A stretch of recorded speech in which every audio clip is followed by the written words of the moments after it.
raison pour laquelle je suis ici aujourd'hui à cette célébration des 75 ans, donc des 60 des conventions de Genève, est que la Suisse est l'État dépositaire des conventions, c'est-à-dire que nous, on est un peu les gardiens de ces conventions et qu'on prend sur nous la responsabilité d'informer les autres États, les États parties, lorsqu'il y a des nouveaux États qui se joignent aux conventions ou qu'il y a des communications à faire à tous les États.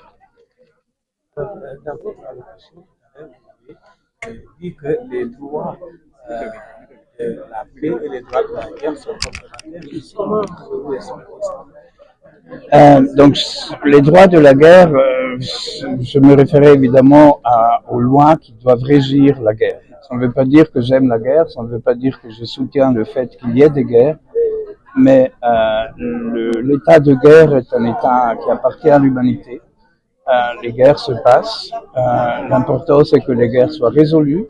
Et surtout, ce qui est important aussi, c'est que pendant que la guerre est en cours, les combattants se tiennent aux règles qui sont établies par la communauté internationale, justement par le biais des conventions de Genève.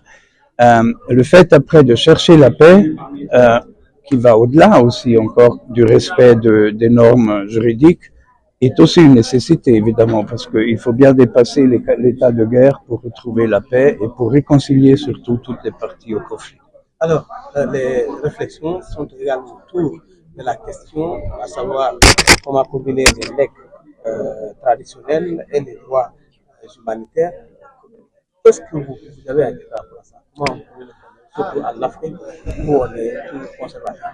Vous savez, dans un état pareil, il faut avoir un peu de confiance, il faut surtout se fonder sur le positivisme, sur le fait que l'être humain n'est pas en soi méchant. Personne, je crois, n'a envie d'être en guerre, personne n'a envie d'être une victime de la guerre, personne n'a envie d'être déplacé, personne n'a envie de finir en prison. Donc, à la base, on peut assumer quand même que tout le monde préfère vivre dans un état de paix plutôt que dans un état de guerre. Et le fait, en fait, d'avoir des conflits et de se battre est une façon de répondre à une mésentente, mais c'est pas la seule. Et ce qui est important, c'est justement de mettre les choses sur la table, d'en discuter. Le dialogue est vraiment là. Il y a plusieurs défis qui se posent. Il y a plusieurs défis. On a un nombre de conflits de plus en plus élevé. Selon le CICR, il y a plus de 120 conflits aujourd'hui dans le monde, près d'une cinquantaine en Afrique. Donc c'est vraiment un défi énorme. Les conventions de Genève restent pertinentes. Le droit international humanitaire qui réglemente la conduite de la guerre reste pertinent malgré ces défis. Donc pour nous, c'est vraiment l'occasion aujourd'hui de rappeler l'importance du droit international humanitaire, sa centralité pour sauver des vies, pour préserver notre humanité commune. Et nous appelons vraiment tous les États à mettre ce consensus en pratique pour que les populations civiles soient préservées des effets des conflits armés. Alors, quels sont les dangers et les opportunités face à, surtout en Afrique sahélienne qui est confrontée à des guerres et des conflits? Quelles sont d'ailleurs les opportunités pour la population? Alors, le CICR est présent dans ces pays qui sont le théâtre de conflits, de violences.